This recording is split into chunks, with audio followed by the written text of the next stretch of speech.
बना था जहाँ के नियम कायदे कानून कुछ अलग होते थे। इस जेल के कैदी डेली अपने घर से बस्ता टांग के यहाँ पे आते हैं दिहाड़ी करने। कई माँ बाप उनके बच्चों को खुद इस जेल में फेंक के जाते हैं ताकि उनका बच्चा जिंदगी में एक सक्सेसफुल दिहाड़ बन सके। दरिंदे रोक दे बच्चा। मैं अपनी दिहाड़ी करने वैन से जाता था। हमारी वैन वाले ड्राइवर का नाम था भैया जी और उसकी वैन का नाम था मैजिक, जिसका हर दूसरे दिन टायर पंचर हो जाता था। बच्चे लोग स्कूल जाके पढ़ना सीखे ना सीखे टायर पंचर बनाना जरूर सीख जाते थे। लेकिन भैया जी से मेरा अलग अटैचमेंट था। उनसे मेरे को दिल से नफरत थी। ये आदमी सुबह 5 बजे आके मेरे घर के सामने हॉर्न बजाता था। अरे भैयू, ओए भैयू, जल्दी से तैयार हो जा बेटा, 5 मिनट में निकलना है फटाफट। 9 बजे का स्कूल है यार हमारा। लेकिन ये आदमी सुबह सबसे पहले आके मेरे को लेता था। उसके बाद हम 3-4 घंटे पूरे शहर भ्रमण पे निकलते थे। शहर के पूरे आखिरी कोने से बच्चे ले लेके आता था ये आदमी। जहाँ पे वैन जा भी नहीं सकती उधर कूदा कूदा के ले जाता था ये, और फिर टायर पंचर हो जाते थे। शाम पड़े वापस से हमको घर घर छोड़ के आता था ये। जिंदगी बर्बाद कर दी थी भैया जी ने मेरी। सबसे पहले लेते थे और सबसे आखिर में छोड़ते थे। लेकिन मैं फिर भी उसी वैन में जाता था क्योंकि चमेली भी हमारी वैन में ही आती थी। और बात यह है कि वो मेरे पास ही बैठती थी, मतलब मजबूरन। उसके पास और कोई ऑप्शन ही नहीं बचता था और मैं बचाता भी नहीं था। मैं घर पे जाते से जो 2-3 घंटे मेरे को सोने के लिए मिलते थे उसमें सोता नहीं था और मैं प्लानिंग करता था कि कैसे चमेली सिर्फ मेरे पास बैठे। चमेली सबसे आखिर में आती थी और मैं सबसे पहले सुनसान वैन में चढ़ के बस्ता अपने पास में रख के और फसर के सो जाता था। बाकी सारे बच्चे अपना बस्ता गोदी में रखते थे क्योंकि तुम्हारे बाप की वैन नहीं है, मतलब मेरे भी नहीं थी, पर मेरे ऊपर भैया जी को तरस आ जाता था कि बेचारा 5 बजे से आया है, तो वो सोने देते थे।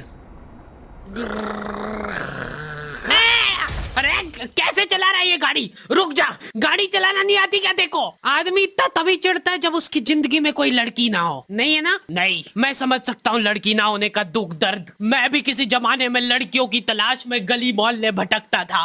फिर एक दिन मेरे पास से वो निकली। जैसे ही मैंने हैपन खोल के देखा उसकी आईडी मेरे फोन पे चमक रही थी। हैपन ये एक रियल लाइफ डेटिंग ऐप है। यहाँ पे तुमको वो लोग मिलेंगे जो तुम्हारे आस पड़ोस से निकले हो कभी ना कभी। 100 किलोमीटर दूर रहने वाले लोगों से बात करके फायदा ही क्या जब तुम मिल ही ना पाओ। और अगर तुम्हारी घिनौनी शक्ल देख के यहाँ पे तुमसे कोई प्यार मोहब्बत नहीं भी करता है तो तुम फ्रेंडशिप तो कर ही सकते हो फिर भी। So go and check it out happen. Link is in the description. लेकिन मैं सोता नहीं था। मैं आंख बंद करके चमेली के घर का इंतजार करता था।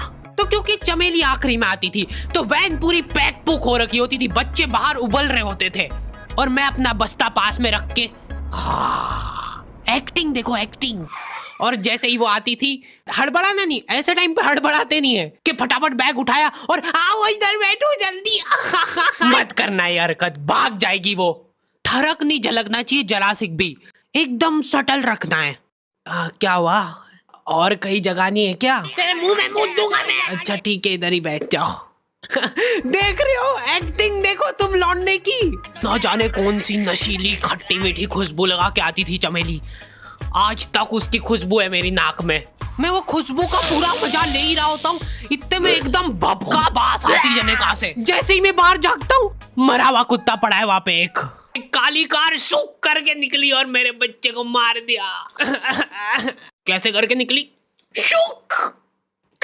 ऐसे नहीं निकली थी, मैं यहीं पे खड़ा था, वो कार आई थी और जैसे ही वो बच्चा नीचे आया तब वो खड़ा, वो बच्चा चिल्लाया और फिर कार शूक करके भाग गई। उधर कुछ बच्चे ऑटो रिक्शा से भी आते थे स्कूल। ऐसा लगता था कि पूरे स्कूल के बच्चे इस एक ऑटो रिक्शा में ठूस ठूस के ले जाता है वो। ये ऑटो वाले और भैया जी दोस्त थे और अब ये बीच सड़क पे रेसिंग लगवा रहे हैं। इनकी गाड़ियां उबला रही है बच्चों से, पर फिर भी नहीं मान रहे ये लोग। नहीं जीतूंगा। स्कूल जाके वो पीछे मुलट के देख रहा है तो एक बच्चा नहीं बचा उसके ऑटो रिक्शा में। हमारे भैया जी बेचारे पीछे से उनके गिरे हुए बच्चों को उठा उठा के ला रहे थे। ये सब हरकतें करके हम लोग जैसे तैसे कैद खाना पहुंच जाते हैं। सुबह 5 बजे से निकलने के बावजूद हम लोग लेट पहुंच रहे हैं। वहाँ पे पहुंच के हमने देखा कि 4 लौंडे मरे हुए पड़े हैं। जिनको डॉन ने मारा है। डॉन हमारे स्कूल की इंचार्ज थी। डॉन का कद छोटा था और पेट मोटा था, और आश्चर्य की बात यह है कि समय के साथ उसकी हाइट कम हो रही थी। मतलब बड़े नहीं बड़े वो चलता एक बार को, पर इसकी कम हो रही थी।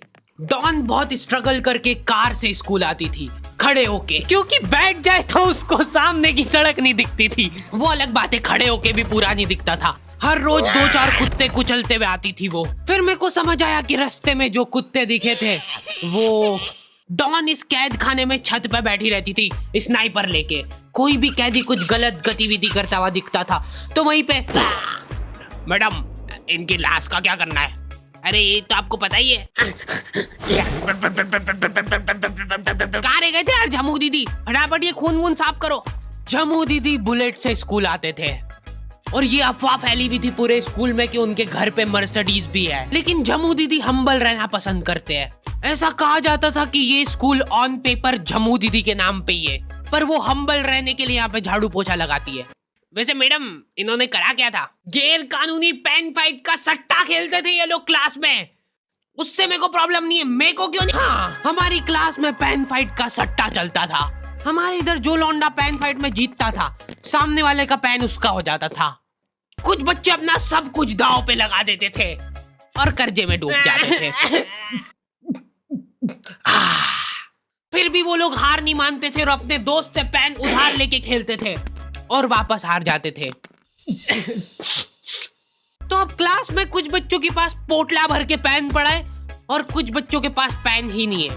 पेन इस कैद खाने की करेंसी थी, जिसके पास जितने महंगे पेन वो उतना रईस। यहाँ पे ब्लैक में पेन इधर उधर होते थे। नॉर्मल लोगों के पास होते थे 5 रुपए वाले जीफी जेल, जो कि तुम एक पन्ने पे लिखोगे तो पीछे 10 पन्ने तक छप जाएगा। और उनसे भी गए बीते लोग होते थे जो 3 रुपए वाला यूज एंड थ्रो लेके आते थे और उससे भी उनकी अच्छी राइटिंग आ जाती थी। बहुत चिड़ मचती थी यार मैं कौन से। और कुछ चुनिंदा रईस लोग होते थे जिनके पास होता था ट्राईमैक्स।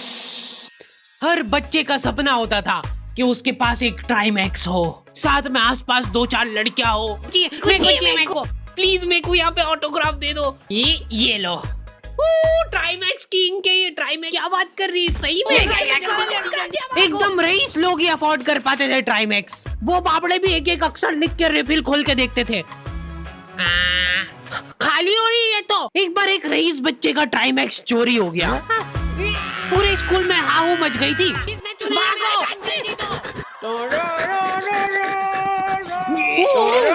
देखो, उस दिन हमको पता चला कि वो आदमी दौड़ भी सकता है। हमारे स्कूल में कुछ भी कांड हो रहा है, ये आदमी सबसे पहले दौड़ के आएगा, पूरा बैग खोल चोर, और बच्चों के बैग चेक करेगा। स्कूल वालों को भी इसकी सैलरी देते वक्त सबसे ज्यादा अखरती है। सैलरी किस चीज की?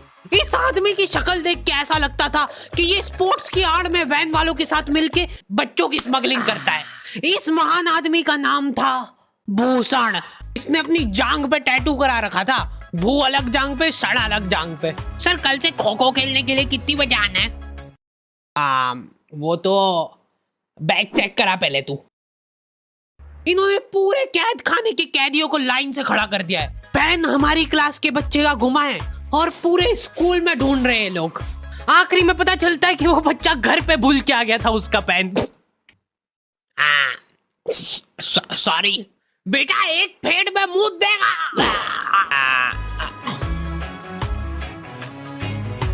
ऐसे तो नमूने बच्चे थे हमारे स्कूल में, और टीचर लोग उनसे भी गए बीते थे। हमारे स्कूल में टीचरों को उनके नाम से कोई जानता ही नहीं है। बच्चों ने उनकी हरकतों के अनुसार टीचरों के नाम रखे हुए। हमारे इंग्लिश वाले टीचर का नाम था छोटा भीम। इससे चिड़चिड़ा आदमी मैंने आज तक नहीं देखा। छोटा भीम की हॉबी थी लड़कों को कूटना। उस बेचारे की हाइट छोटी थी तो बच्चे के मुंह तक उसका हाथ ही नहीं पहुंचता था। बेचारा ऊंचक ऊंचक के मारता था, फिर भी कमर तक ही हाथ पहुंच पाता था उसका। एक पॉइंट पे मेरे को ऐसा लगने लग गया था कि उसको सैलरी लड़कों को कूटने की मिल रही है। कभी किसी बच्चे को बहुत ज्यादा मार दिया, घायल हो गया वो बेचारा, ये लो आपका एक्स्ट्रा बोनस।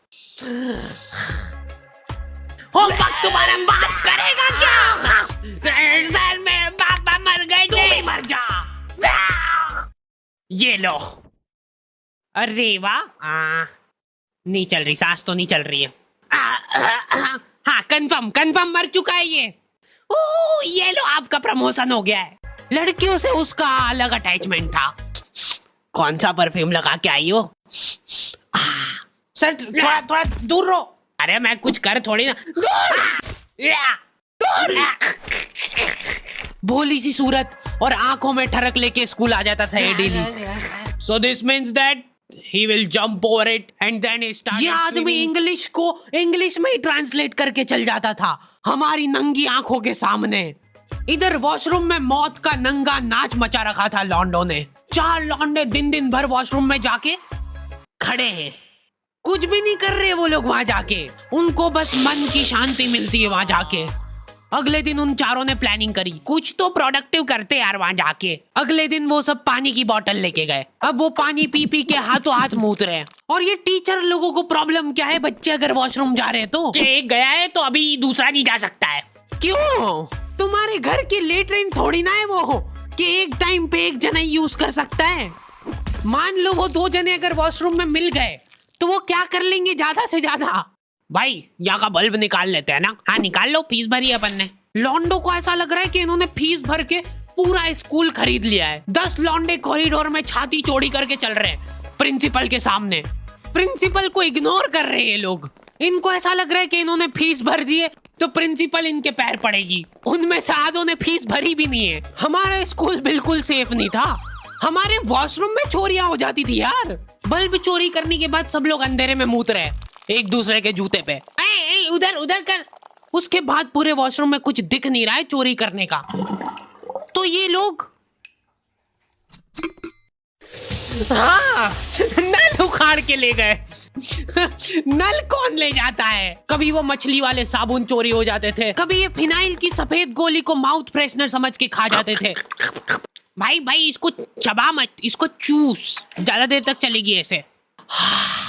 ठंडक हो रही भाई, ठंडक।